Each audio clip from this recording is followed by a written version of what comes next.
Halo Sobat Inspiratif. Hai Sobat Inspiratif. Halo Sobat Inspiratif. Halo Sobat Inspiratif. Halo Sobat Inspiratif. Assalamualaikum Sobat Inspiratif. Halo Sobat Inspiratif.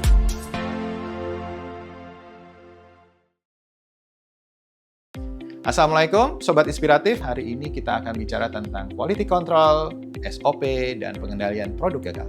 Dalam banyak usaha, terutama usaha pemula, ketika ada produk gagal, biasanya reaksi pertama kita sebagai pemilik bisnis adalah mencari siapa yang salah. Operator yang salah, mesin yang rusak, bahan yang salah, atau yang lain. Padahal dari sisi sudut pandang sistem, produk gagal itu bukan kesalahan manusia. Produk gagal adalah pesan bahwa dia merupakan sinyal ada yang salah dari sistem yang belum stabil.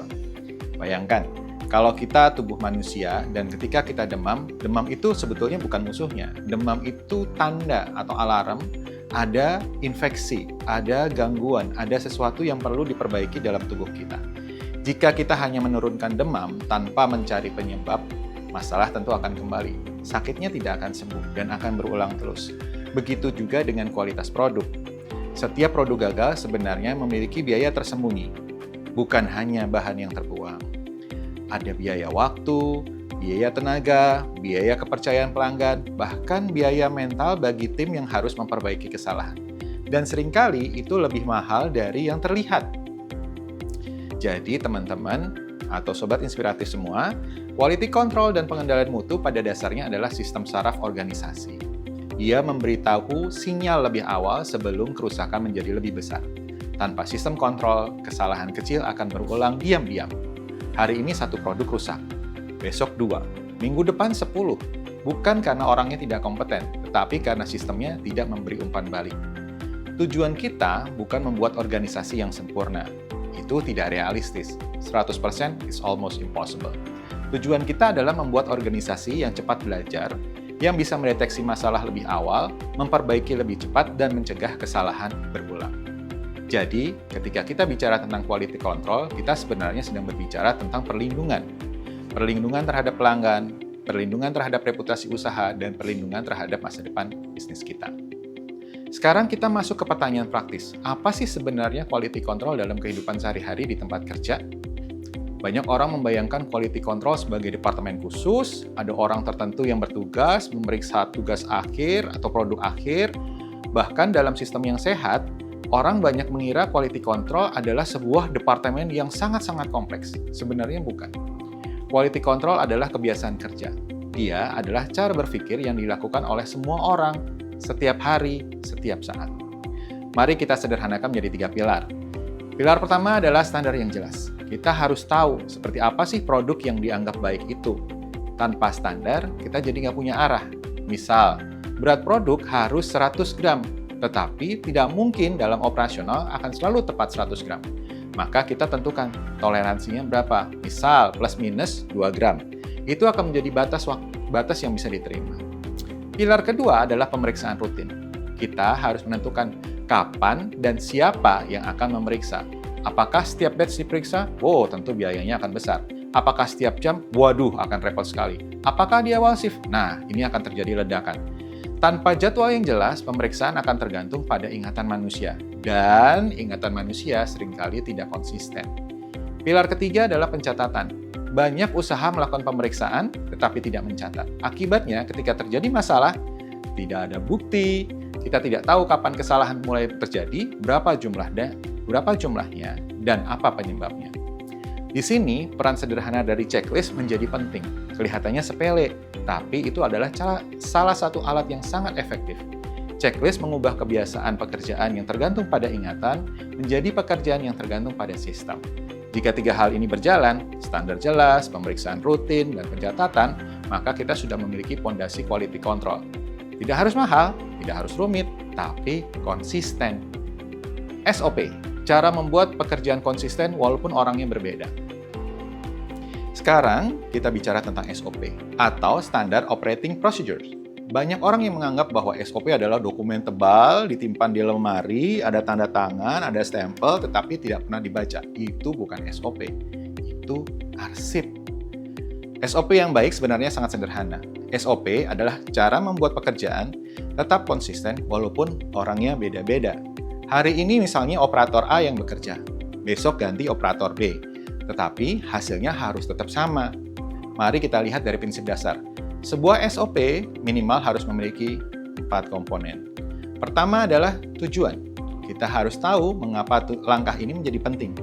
Jika orang memahami alasan, mereka akan lebih disiplin menjalankan proses. Kedua, langkah kerja. Ini adalah urutan tindakan. Apa yang harus dilakukan terlebih dahulu, apa yang dilakukan berikutnya, dan apa yang tidak boleh dilewati. Ketiga, standar hasil. Bagaimana kita tahu pekerjaannya sudah benar? Apakah warnanya sesuai? Apakah suhu mencapai angka tertentu? Apakah kemasannya tertutup rapat? Itu menjadi standar hasil. Keempat, apa yang terjadi jika tindakan gagal? Ini yang paling sering hilang. Banyak SOP menjelaskan bagaimana cara bekerja, prosesnya, dan seterusnya, tapi tidak menjelaskan apa yang harus dilakukan ketika terjadi masalah. Padahal, dalam dunia nyata, masalah itu pasti terjadi. Ada 2 prinsip sederhana untuk menguji apakah SOP kita sudah baik. Prinsip pertama, jika orang baru tidak bisa mengikuti SOP tanpa bertanya terlalu banyak, berarti SOP belum selesai. Prinsip kedua, jika pekerjaan tidak bisa diperiksa atau diaudit, berarti SOP belum benar. Tujuan akhir dari SOP bukan membuat pekerjaan menjadi kaku. Tujuan akhirnya adalah membuat supaya pekerjaan menjadi dapat diprediksi, dan ketika proses dapat diprediksi, kualitas menjadi lebih stabil, biaya lebih terkendali, dan risiko menjadi lebih kecil. Produk gagal. Jangan dibuang, tapi dikelola.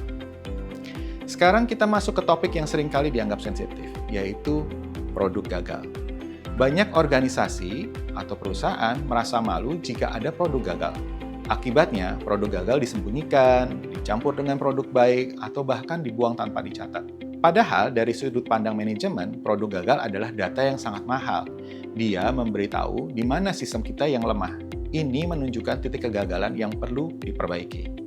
Mari kita lihat jenis produk gagal yang paling umum. Ada produk yang rusak secara fisik, misalnya pecah atau bocor. Ada produk yang tidak sesuai standar, misalnya beratnya kurang atau rasanya berubah. Ada produk yang kadaluarsa atau hampir kadaluarsa. Dan ada juga produk yang salah label atau salah kemasan. Yang penting bukan hanya mengenali jenisnya, tapi mengelolanya dengan sistem. Ada 4 langkah sederhana yang bisa diterapkan. 1. Langkah pertama adalah identifikasi. Kita harus mengenali produk bermasalah dengan tepat. Biasanya menggunakan label khusus atau warna tertentu.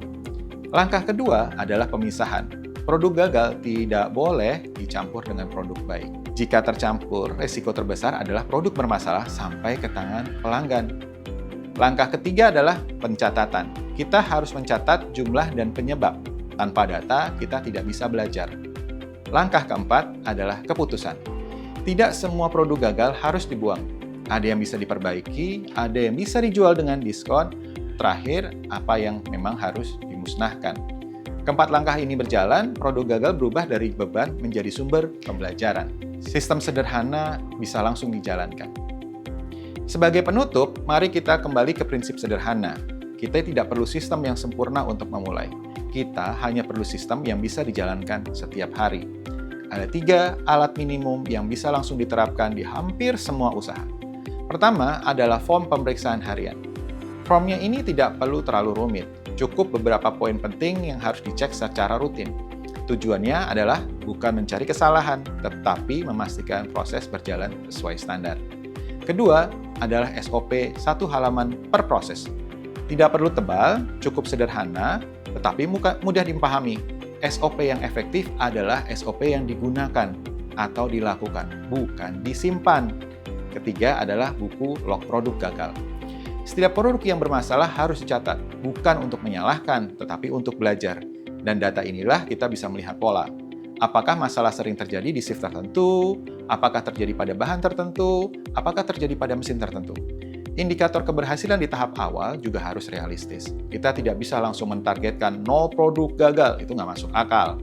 Target awal yang sehat adalah penurunan bertahap. Misalnya, bulan ini 10%, bulan depan 8%, dan seterusnya.